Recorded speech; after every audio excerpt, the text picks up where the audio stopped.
Okay, good morning. Can everyone hear me? Great. It's auto-playing, which shouldn't happen, of course. I'm going to talk about cross-disciplinarity in contemporary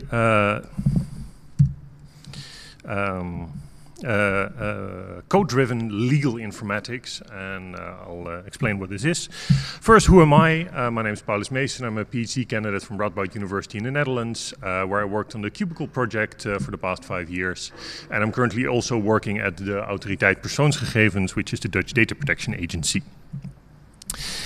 So the motivation, I was working on this Cubicle project where we are interested in how law is changing in contemporary times, how it used to be a discipline that was based on a technology we're very familiar with, text. And all of a sudden we are building applications and code and data systems where it's no longer a text-driven system, but maybe a code or a data-driven system. And with that, as we also heard in the discussion this morning, you have to resolve a lot of the features, the design aspects, and the procedures in law based around the open texture of natural language in order to get something into a machine. And obviously something gets lost. And I was very curious to get into these communities of contemporary legal informatics. I've put up here the Journal of Artificial Intelligence and Law, the Jurix conference, the IKIL conference, of course ProLaLa and more, and was hoping to find interdisciplinary or cross-disciplinary, as all of these conferences advertised, collaborations where lawyers and computer scientists together figure out these stresses, this contrast between the fact that text can do stuff that code cannot, and vice versa, of course.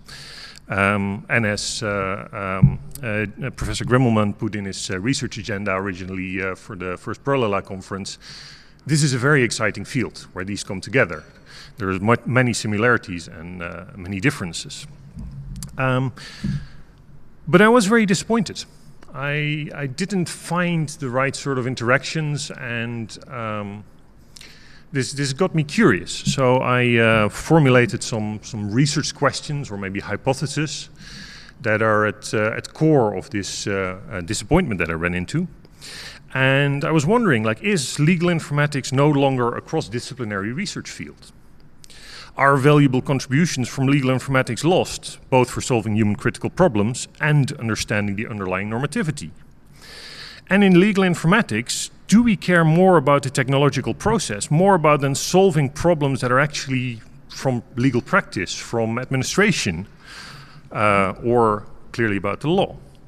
And as such, I set out to investigate. I dove into the papers and made a literature review, the results of which I am going to present today. So the outline of this presentation.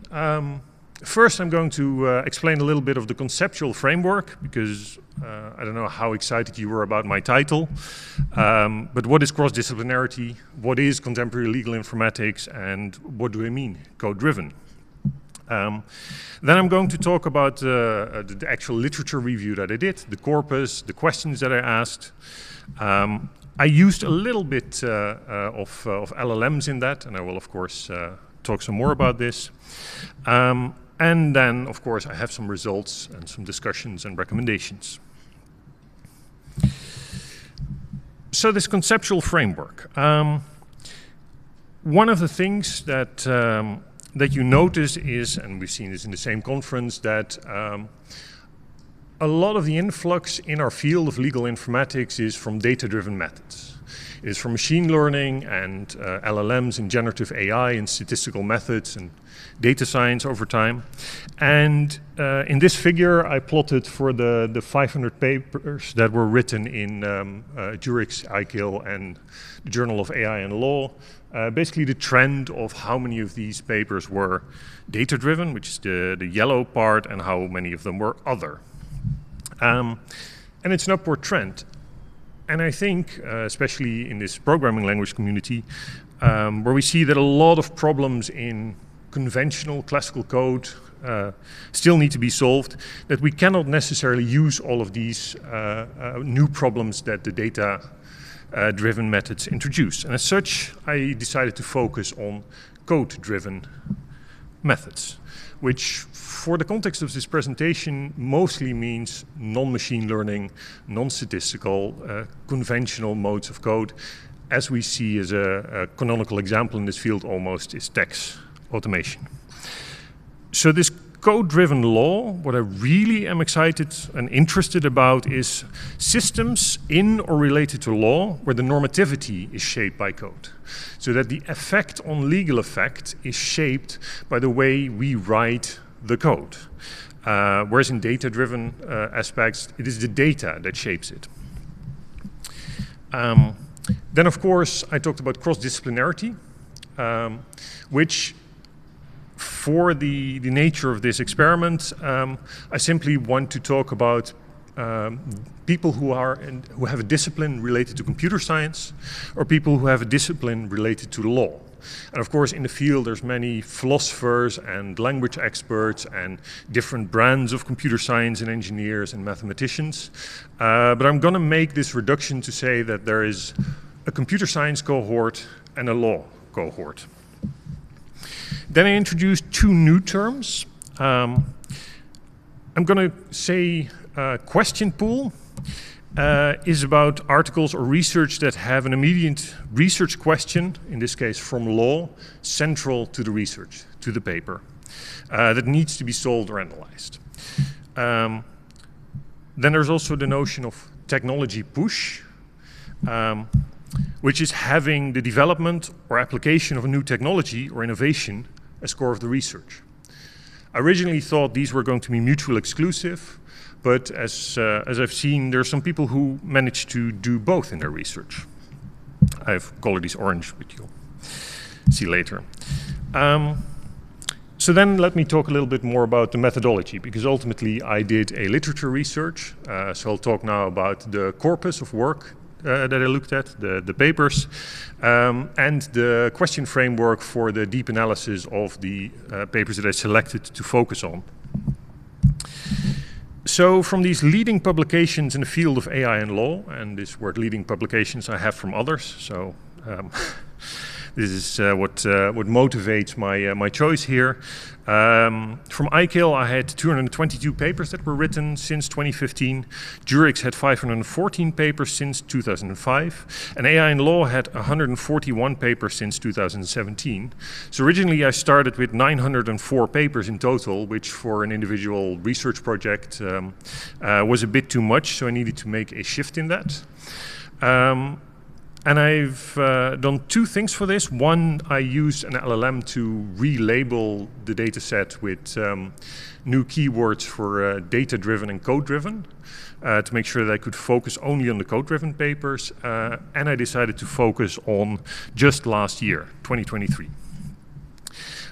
So in 2023, from these communities, we had 143 papers that were published. And LLM labeling allowed me to reduce this to 56 code-driven papers. 25 from Jurix, 17 from ICAL, and 14 from Journal of AI and Law. Some interesting facts about this selection of final papers.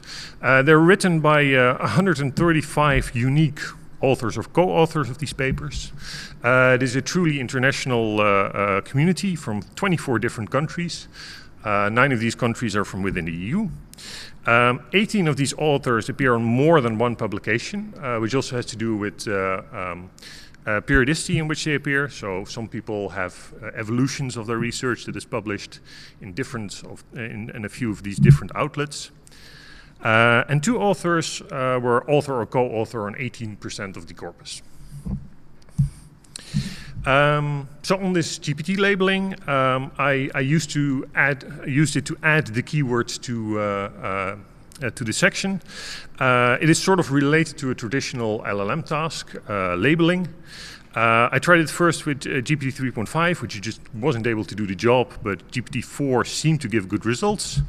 Try to use some of the best practices such as prompt engineering to make sure that it would reason about what it was doing and therefore reinforce some of the attention in the labels. And I used the the API, so I could have at least a log or a transaction of the actual interactions that I had with these models that are run by external companies.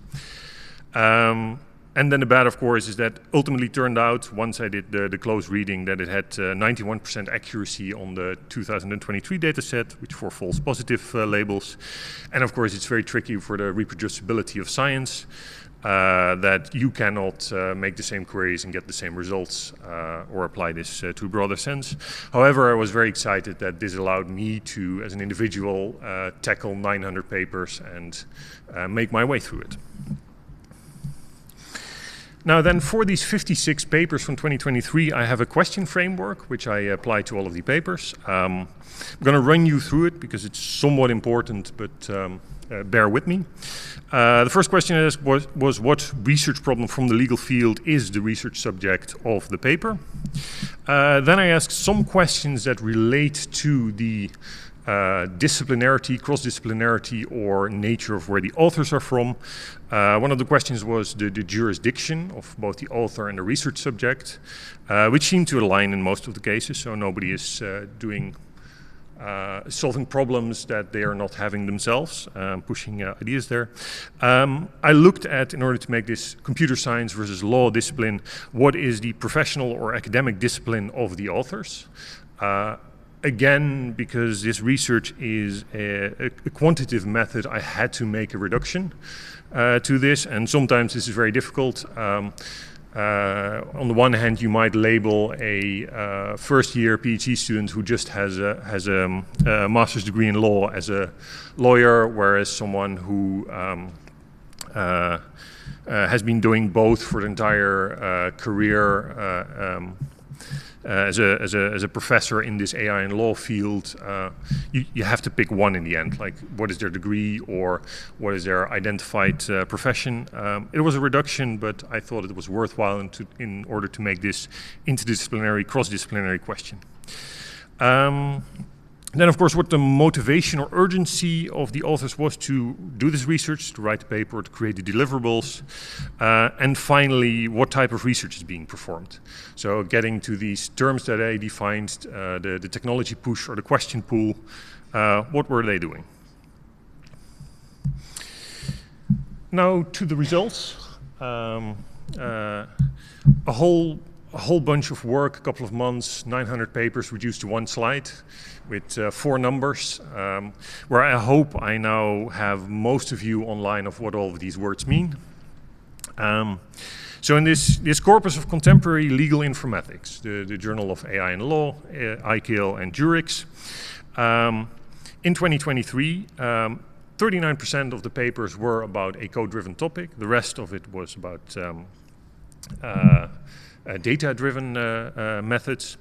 60% of the papers I labeled as having a technology push, that were primarily pushing forward a new technology or idea from technology. 44% had a clear legal question up front, and that may need it in some cases, some new technology to be created, but the overlap was incredibly small.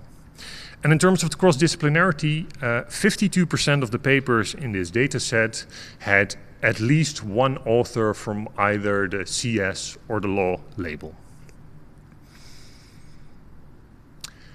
So what does this mean?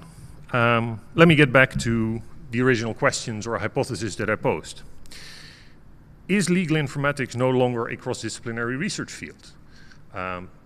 Some reflections on the and position papers and celebrations of the field have wondered this as well.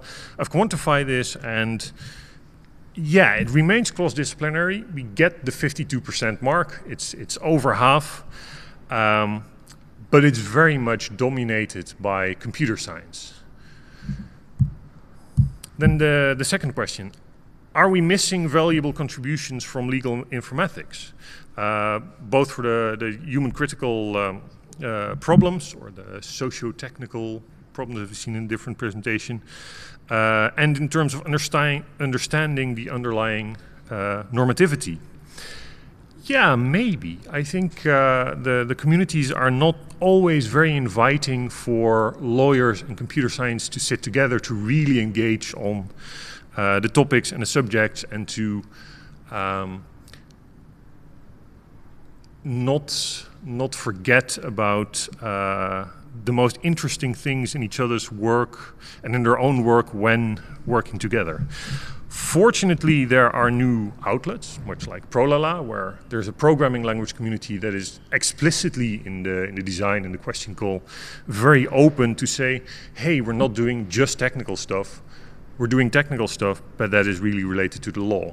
And the CRC journal, for which, or the Circle journal, for which I also work, we explicitly always have a replier from the other field, whether it's being computer science or law, write a response to the papers that we publish in the journal. So there's always an inherent interaction, no matter what the technical depth in the contributions is that people from either field would be making. And of course, the question like, are people really more interested in these communities in pushing technology forward? Is this more important than solving actual legal or legal administration problems? I would say yes. There is very clear preference for this technology push, and noticeably little intention to question pool. From time to time, this was also about the sort of second order idea that there was a toy example once, long time ago, in a paper that we quote, and then it's almost forgotten that the work is still in a legal discipline. So what to do with this? I have one recommendation, and mainly this is to make anyone who would want to do my research in the future simpler.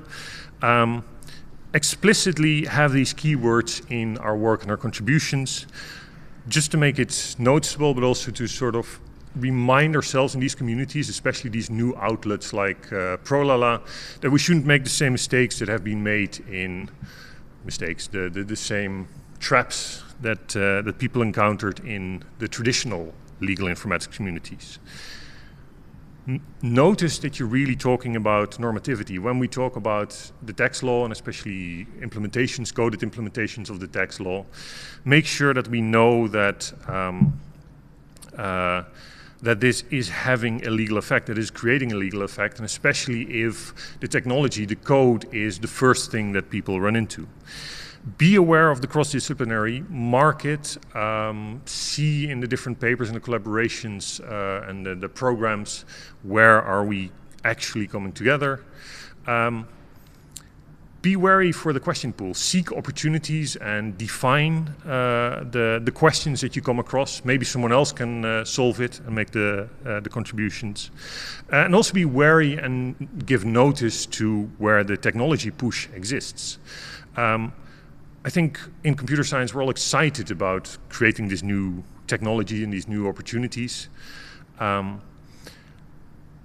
But also be aware that if we get too excited and too focused on just the new innovations, just the new things we can create, just the engineering or just the puzzles we can solve, then that is not what legal informatics might be about.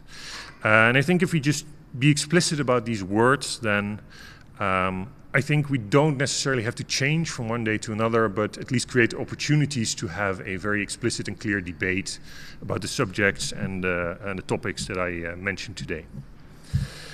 Thanks for your attention. Please get in touch if you have any questions about this subject. And I would like to thank Professor Hildebrand, Professor Geuvers, Dr. Merigou, and the people at the Computational Machine Ethics Workshop for early discussions and contributions on the work that I've done. Thank you.